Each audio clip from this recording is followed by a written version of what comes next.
नमस्कार।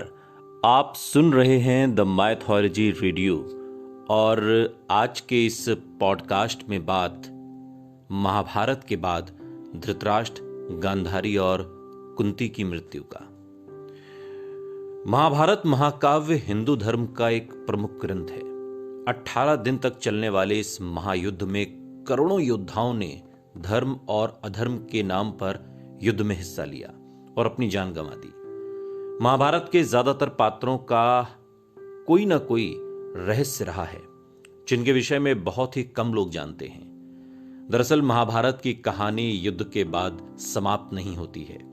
असल में महाभारत के बाद भी कई ऐसी कहानियां हैं जिनका जिक्र आपको कम ही सुनने को मिलता है।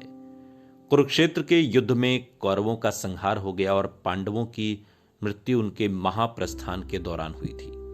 भीष्म पितामह ने मृत्युशैया पर अपना दम तोड़ा था, लेकिन क्या आप जानते हैं कि कुंती, धृतराष्ट्र और गांधारी की मृत्यु कैसे हुई? और उसके बाद कलयुग की शुरुआत भी हुई।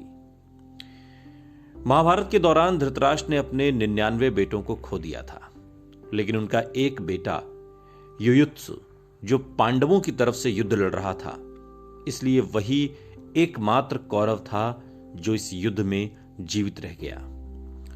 युयुत्सु एक दासी से जन्मा था और उस युद्ध में पांडवों ने भी अभिमन्यु और अपनी कई अजन्मी संतान समेत कई महायोद्धाओं को खो दिया था। युद्ध में पांडवों की जीत हुई और उनको हस्तिनापुर का राजपाट मिला। महाभारत के युद्ध के 15 साल बाद धृतराष्ट्र, गांधारी, संजय और कुंती शाही रहन सहन को छोड़कर तपस्या करने, पापों से मुक्ति के लिए वन में चले जाते हैं। संजय धृतराष्ट्र के साथ रहते हैं, इसलिए वो भी तीनों के साथ चले जाते हैं। वहां वो एक आश्रम का निर्माण करते हैं और भगवान की भक्ति और तपस्या में लगे रहते हैं।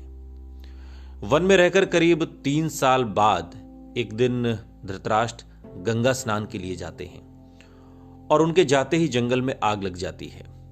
आग को देखकर कुंती, संजय और गांधारी भयभीत हो जाते हैं और वो कुटिया छोड़कर धृतराष्ट्र को देखने आते हैं कि उनको कोई खतरा तो नहीं है। संजय सभी को वन छोड़कर जाने के लिए कहते हैं, लेकिन धृतराष्ट्र उनसे कहते हैं कि ये वो समय है जब हम सभी को अपने पापों से मुक्ति पाकर मोक्ष की प्राप्ति होगी।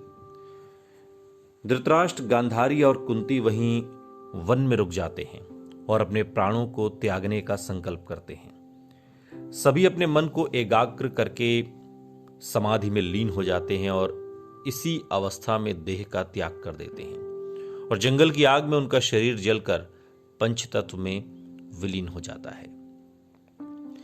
वहीं संजय वन को छोड़कर हिमालय की ओर प्रस्थान कर जाते हैं। वहां एक सन्यासी की तरह अपना जीवन व्यतीत करते हैं। करीब एक साथ जब इन सभी लोगों की मृत्यु के बाद संजय अकेले रह जाते हैं, तब एक रोज नारद मुनि पांडव पुत्रों को उनके परिजनों की मृत्यु का दुखद समाचार सुनाने आते हैं और सभी लोग वहीं चले जाते हैं जहां धृतराष्ट्र, गांधारी और कुंती की मृत्यु होती है।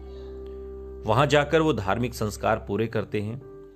कुछ साल बाद पांडव अपने कार्यों को पूरा करके स्वर्ग चले जाते हैं और भगवान कृष्ण अपने बैकुंठ धाम को चले जाते हैं और तभी से कलयुग का आरंभ होता है। सुनते रहिए द माइथोलॉजी रेडियो। सुनता है सारा इंडिया।